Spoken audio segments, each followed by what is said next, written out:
Hey, this is Step Amit. Welcome to my Exercism.io series. In this video, I'll be working through the largest series product exercise from the Exercism.io Ruby track. So this is pretty similar to the series exercise, which I did in a previous video. And I think I'll be building upon what I did there in order to do this. It's what we have to do is we'll be given a string of digits, and we want to calculate the largest product for a contiguous substring of digits of length n. So for example, we have this input 10278395564. The largest product for a series of 3 digits is 270. So the way we would determine that is we look at each series of 3 digits, 102, 027, 278. We take each of these groups of 3 and multiply them together, and the largest one, which is this one right here, 956, whatever the largest product is, that's what we're going to return. Okay, let's go ahead and grab this and pull it down.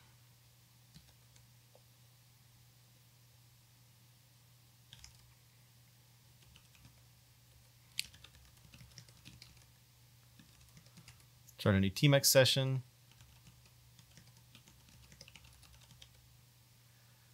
And let me go ahead and copy in my rake file so I can run my tests with the Vim mapping that I have that just runs rake. And I'll remove the default Ruby file that just has comments in it. All right, let me open the test and see what we're looking at here. So yeah, we have that file, largest series product.rb, and it's gonna have a class in it called series that we'll need to initialize with a string containing our series of digits.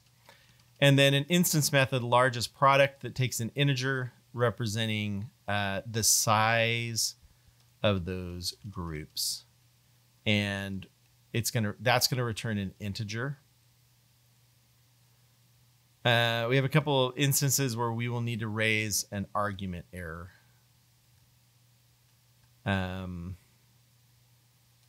Okay, let's get started. I'm going to go ahead and open my test running pane and then run the test, which will of course fail because I deleted that file, largest series product.rb. It doesn't exist, so let me go ahead and create it as an empty file.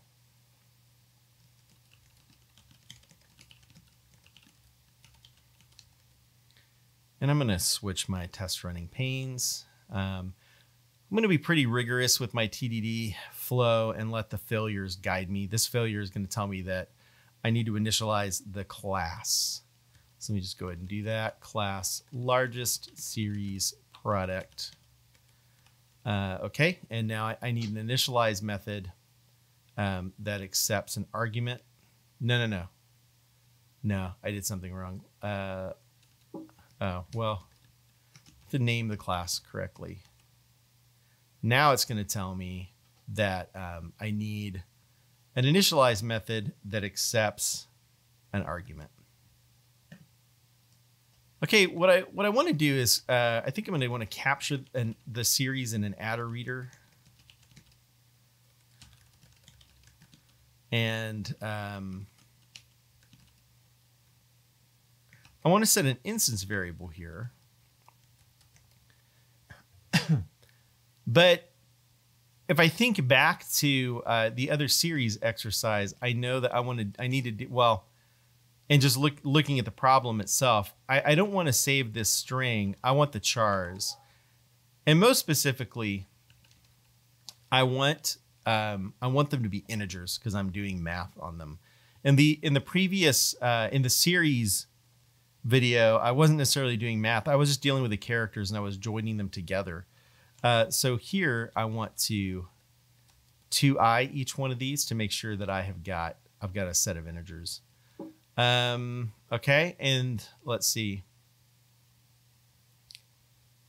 The next error should be around that we don't have the largest product defined as an instance method. So let me do that real quick. And rather than defining it like that and letting it tell me that I need an argument here, I'm going to go ahead and put it there because I know I need it.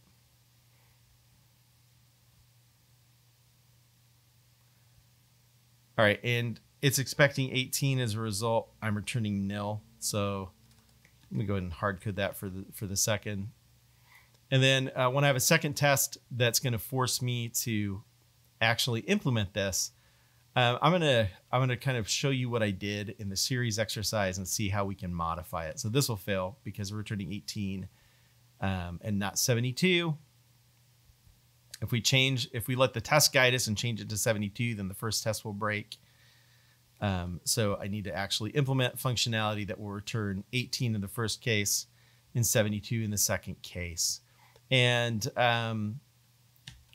because I have this array of integers series, I can get the groups that I want, those consecutive groups, by calling the each cons method and giving it the count.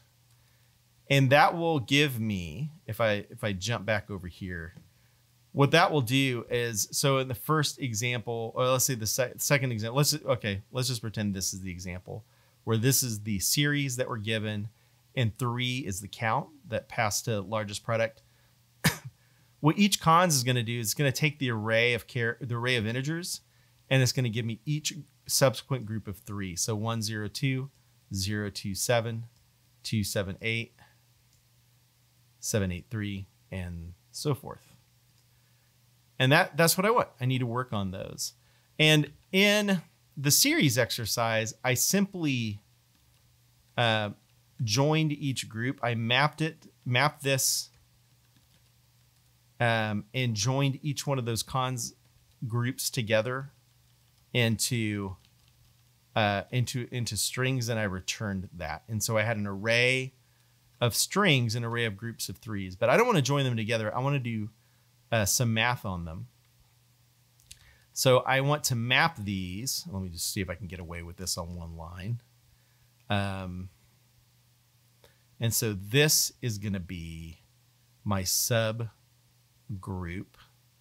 And I want to take that group. Let me call it, let's see, group, maybe. And I want to do a reduce operation on this because I want this sub array here.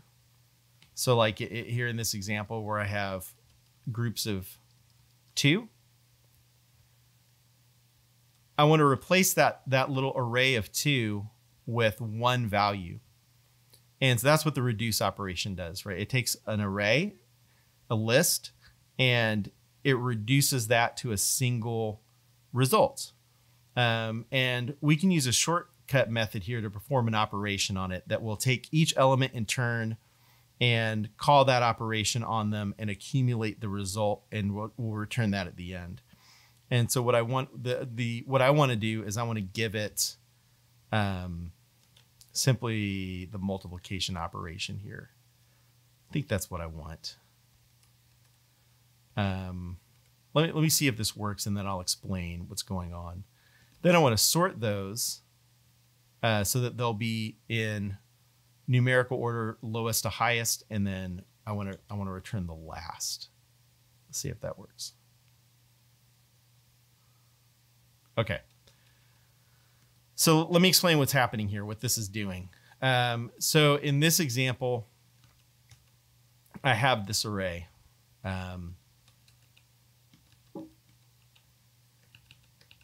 So this is an array. And so each group of 2 is a small array like this. So each cons is going to give me, that's not what each cons is going to give me. It's going to give me 0, 1, 1, 2, 2, 3, 4, 3, 4, 4, 5, 5, 6, 6, 7, 7, 8, and 8, 9. That's what each cons will give me. And then as I map each one of these, reduce is going to multiply all of them together, all of the elements together in each sub array here. And it's going to replace this array with that product. So it'll be 0 and 2 and 6 and 12, 20, and so on and so forth. That's what's going to be there. And then I'm going to sort them to make sure that the largest one is the last element in that new array, and return the last one. That's what's happening. Hopefully that made sense. I didn't plan that explanation ahead of time. So let's see. So this should work. This should pass. I think these will pass for a while now.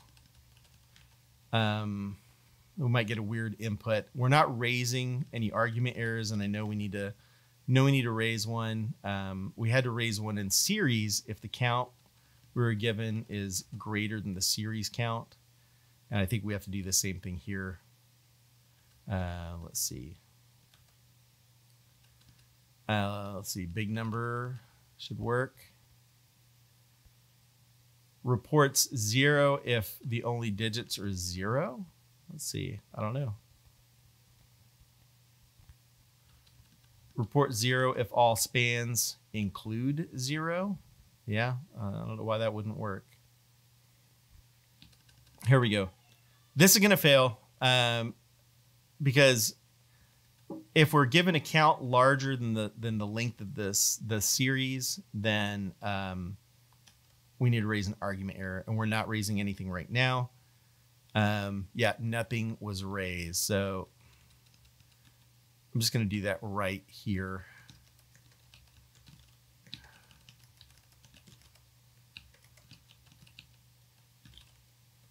And that's exactly what I did in the series exercise.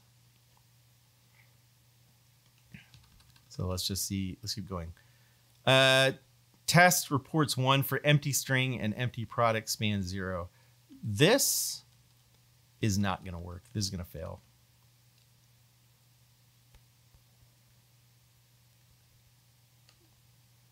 Invalid size. So 0 is an invalid argument to each cons.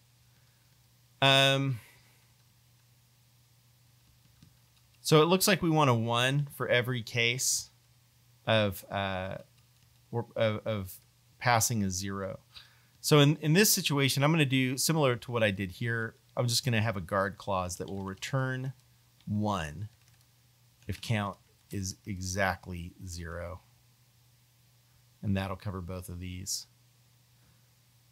So now you see we raise an argument error if the count is greater than the series count. We return 1 if the count is exactly 0. Otherwise, we simply do the math that we thought we were going to have to do. Rejects an empty string and a non-zero span. That should work because 1 is greater than the count. Rejects invalid characters and digits. No, we're not checking this at all. This will fail. And so I'm going to do this on the way in to the initialize method because that's where we're being passed that. I'm going to raise argument error unless series matches regular expression. And I want the whole thing here. So let's see. The beginning, digit, any number of digit characters. I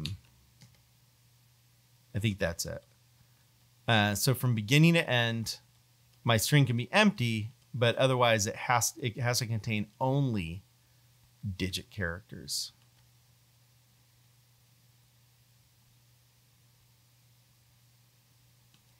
All right, and so let's see, negative span. Test rejects a negative span. I don't know if this is gonna work. Okay. This works because even though I'm not explicitly testing this, it must be because each cons is raising an argument error for being passed -1. And that is fair. That's fine. I'm okay with that, at least for this exercise. Let me just do some refactoring here. Call this series pattern. It must be that. And in fact, I'm going to call this valid because I don't want the initialize method to be doing too much. I don't want it to know more than it should know. Make this private. I'm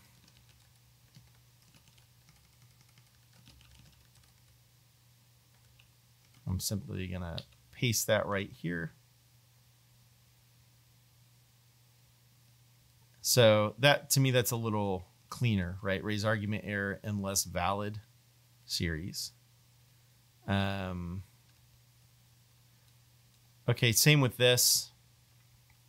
All this work about what I do to the series, the initialize method doesn't really have any business knowing these details. All it should know, the most it should know, is that I am normalizing my input.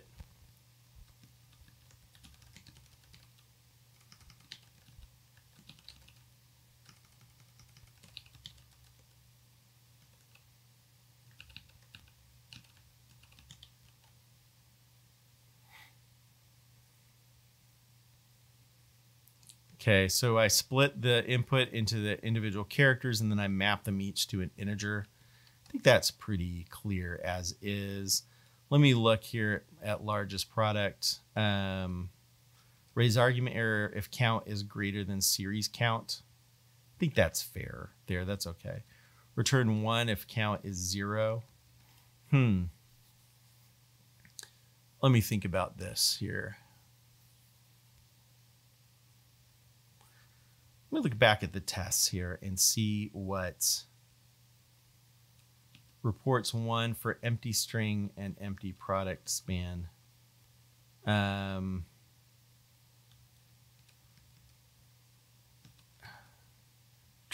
1 if, so count is equal to 0. Defines this concept of an empty span. Actually, instead of count, let's change this here. Let's change to span, and I want to confirm it because there's yes, yes, no, yes, yes.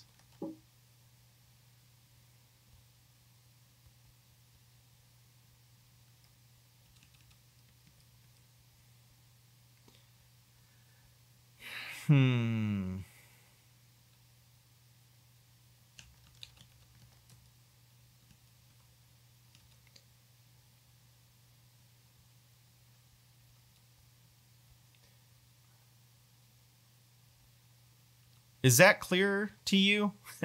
If span is equal to 0, let me try that. I'm just going to try this real quick, and then let's think about them. Let's compare them.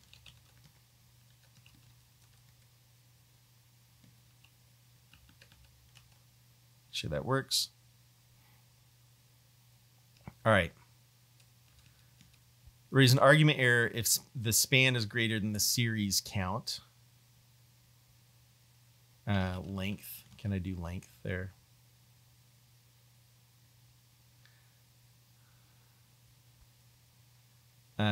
Too long, maybe.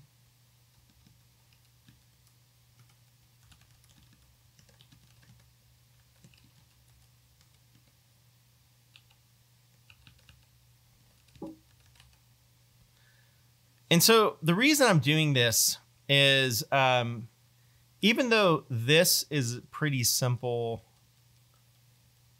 little equation here, right? Span is greater than series.length. My goal is to make the meaning in the context explicit. It's not that span greater than series dot length is too hard to understand on itself. That's not necessarily what I care about in the context here. I want to raise the argument error if the span is too long. I want to return 1 if the span is empty. And so conceptually, I'm okay with hiding this inside of a method that gives it a descriptive name that more accurately describes the concept that I'm after right there in largest product. And for one thing, it makes it easier to understand what exactly is happening here. But it's easier to maintain, right? It's more quickly. I can come in and see exactly what these things are checking. Raise argument error if too long, if the span's too long. I understand what that means. Return 1 if the span is empty. I understand what that means.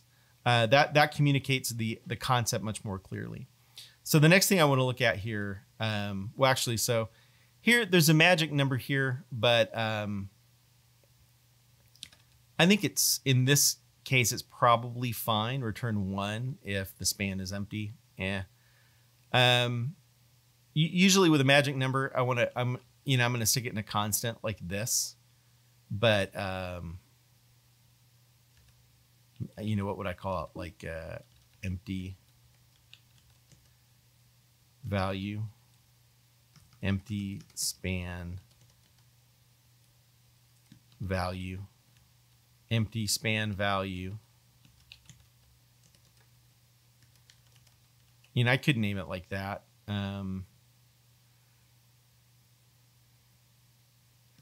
Return empty span value if the span is empty. So 1. In this case, I don't know that I had a real problem with that 1, that magic number being there. And then, okay, this, so let's see, series, each cons and the span. So each group of span size. I map. I reduce each group. I get the product, and so that's what my series or this new array containing each group, each cons, and then I sort it, and then I take the last. I don't really know that there's a real simplification I can do to this little chain of events here. This little functional chain. I think this is exactly what I want to see here, and I need it all to be here. I think it would complicate things for me to move it anymore. Unless I create. See how I'm passing span to all these things, and that's kind of why I'm thinking about leaving it here. The only other thing I would think of doing here would be to create another class here. What would it be? Maybe it would be largest product with a span, with a series and the span. And we get largest, and if I did that, I could avoid passing these things around quite so much. What would that look like?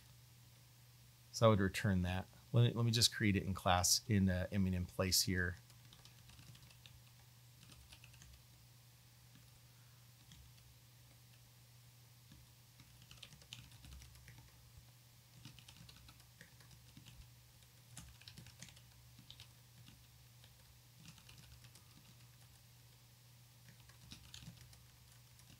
Series equals series, span equals span. And then I would need a product. No, largest. How about we just call it largest product?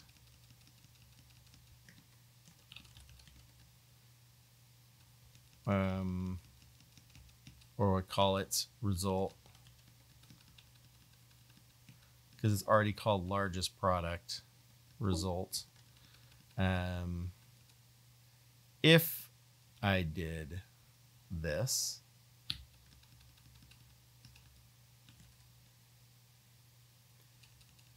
I could avoid this.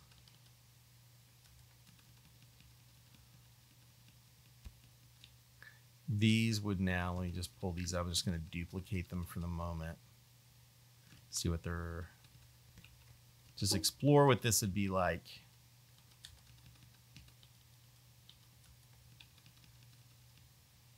Where's too long? Oh.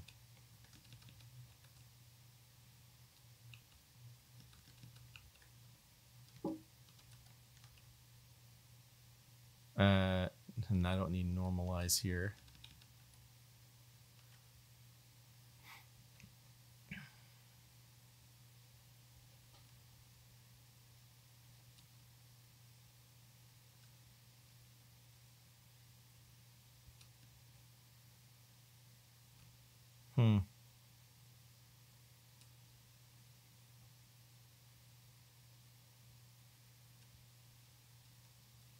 So what does that buy me?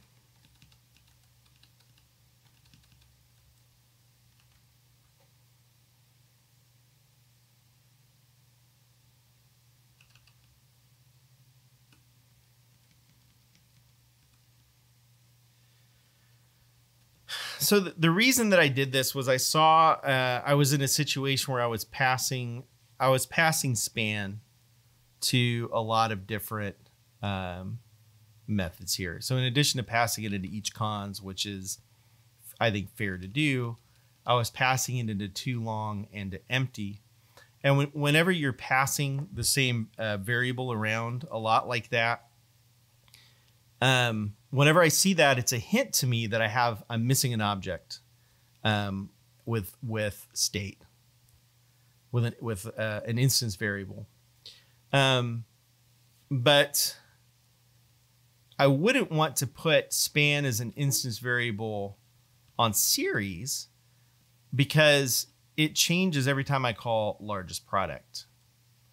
And so I just created a class at this level.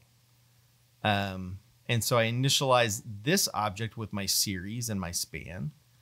And in fact, I might, not give it the series. Sometimes when you have this kind of thing, you give it, self, and in which case I would get, self, series dot series or something like that. That would be weird.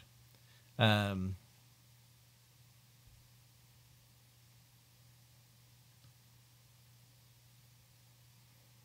don't know. Is this too complicated?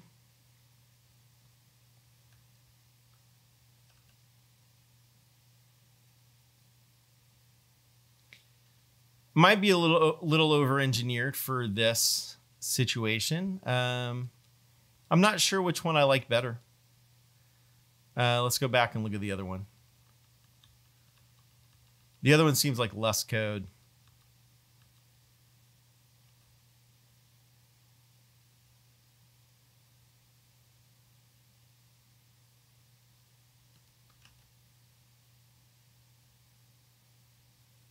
All right, here we go.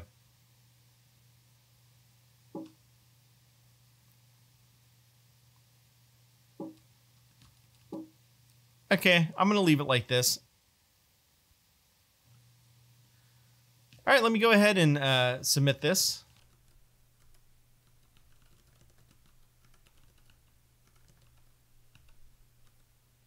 Sometimes when you're refactoring, you go down a certain path and you realize that you need to back up.